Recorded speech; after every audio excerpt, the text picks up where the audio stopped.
Hello, everyone, and welcome to our series of lessons looking at Restoration England. So, this is a GCSE topic that is AQA only, and it's one of the depth options. So, it's a really short period of time. We can see on the screen there 1660s to 1685. So, it's only a 25-year period. So, a really short period of time, but my goodness, an awful lot happens in those 25 years. So it's a time that we call restoration. If you restore something, so you bring it back to how it was. And what they're restoring at this point in England is the monarchy. It's changing who is in power. So we go from the start of our time period where they don't have a king in England to when they restore the king. So they go to the rightful king and they ask him very nicely if he will come and be King of England. And England has kings and queens again.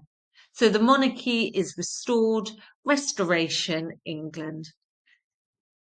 So the course is split into three parts. The first one there, the fantastically named Crown, Parliament, Plots and Court Life. So that very much centres around the king, around the members of Parliament, who is in power at this time. We'll look at some of the religious plots to get rid of the king and what court life was like. This course very much centres around the King Charles II. He is the king who is brought back. His nickname is the Merry Monarch because he loves to party. He's got a really great sense of humour. So he's sort of everyone's favourite king. If you had to be stuck on a desert island with a king or queen from England's history, like Charles II is the one you would pick. He was really popular, really personable. And we'll have a look at what he does when he becomes king. The second one is just day-to-day life in Restoration England. But there were some key events in this time period. So the plague comes back and hits England really badly, and particularly London is really badly hit. And then the year after, we have the Great Fire of London. So we'll look at those. We'll look at entertainment and the theatre and what comes in. And then the final one is the impact England has on the rest of the world, the other countries. So land this time when the empire starts to grow, trade with other countries and war with them. So we are going to start with the first one. So Crown, Parliament, plots and court life. And our first lesson, we're just going to look at the legacy or what happens because of the English Civil War. So your learning objective, you can explain the causes and events of the English Civil War in overview. You don't need to go into massive detail. You just need to know it happened and how it impacted what comes next. So really important that we know who is who. There's actually very few people in this course that you need to remember. And down the bottom left on the screen there is our really important one, Charles II. So Charles II is going to have no legitimate children. So with his wife, he doesn't have children. He's going to have lots of children with lots of mistresses, but no legitimate child. So the throne you can see there is going to pass to his younger brother, James, who's going to become James II. But if we look at Charles II, James II, their parents, this is where our story starts. So we have there Charles I of England, decent man, decent father, dreadful king, truly awful. So he's the one that's going to cause the civil war. There's going to be lots of problems with him. Charles I, dreadful, dreadful king. And you can see that he's married to a lady called Henrietta Maria of France. So she's a French princess. So Charles II is half French. His father's English, his father's the English king. His mother is a French princess.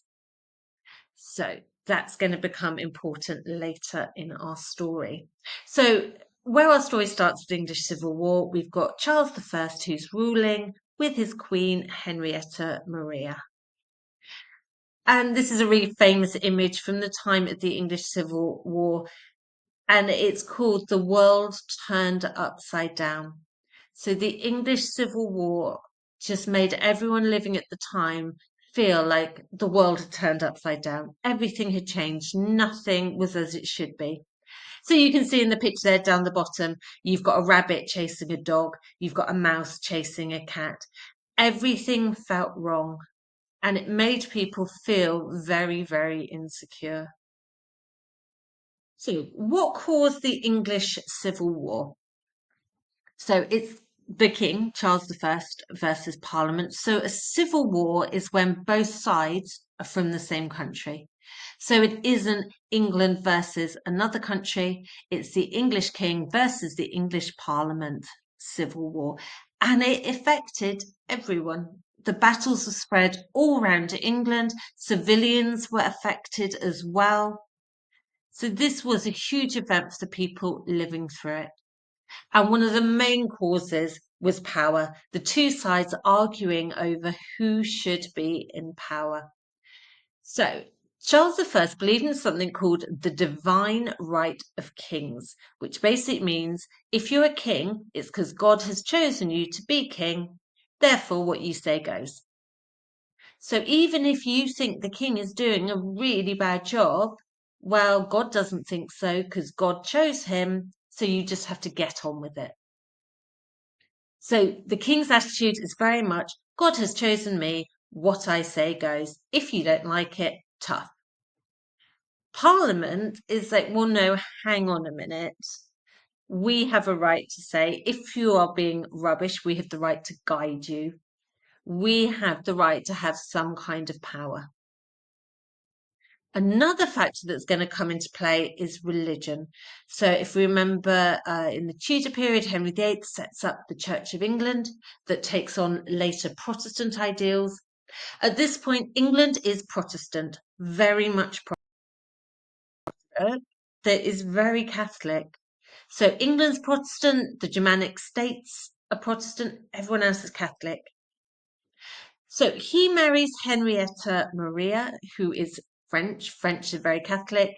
So she is a Catholic. In Charles I's defense, if you're a king at this time and you are looking for a Protestant princess, there aren't that many around. Most countries are still Catholic. So if you want a bit of choice in your bride, sometimes you have to marry a Catholic. But it upsets people. People are worried that she's going to influence him to be more Catholic. People are concerned that England's going to become Catholic again.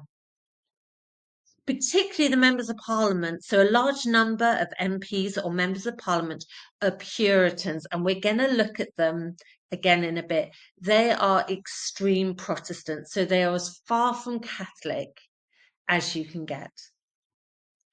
So, parliament don't like the king's idea of power and they don't like his religious beliefs. They think he's leaning towards being Catholic. So they end up having this huge civil war that rages on for years and ends with Charles I losing and poor man being executed. So the only time the English have killed a monarch, have killed their king or queen in recent times. So 1649, poor Charles I gets his head cut off. And what then comes is a period where Parliament rules. So they don't have kings anymore. They get rid of kings. Parliament rules. Later on, a man's in charge called Oliver Cromwell. You might have heard of him. We're going to look at him in a bit. So they get rid of the monarchy. And then finally, we're just going to look at Charles II. So Charles II, when his father is killed, a few years before his father's realised that this might not end well, he sent his son, Charles II, to safety in France. So remember, Charles II is half French, his mother's a French princess. So with his mother, he goes back to France. And he gets a very warm welcome in the court of his cousin, who is King Louis XIV. And you can see Louis XIV there on the screen in all his glory. So, kind of like we do today, family members help each other out. So Henrietta Maria goes back to France, is like, look, I've had all this trouble. Couldn't you give me space, like house room for me and my sons? France is like, absolutely, of course we can. You're one of us. Come back, we'll look after you. So Charles spends 14 years in France, Charles II, 14 years in France at the court of his cousin Louis XIV, nicknamed Louis the great nickname, and also the Sun King.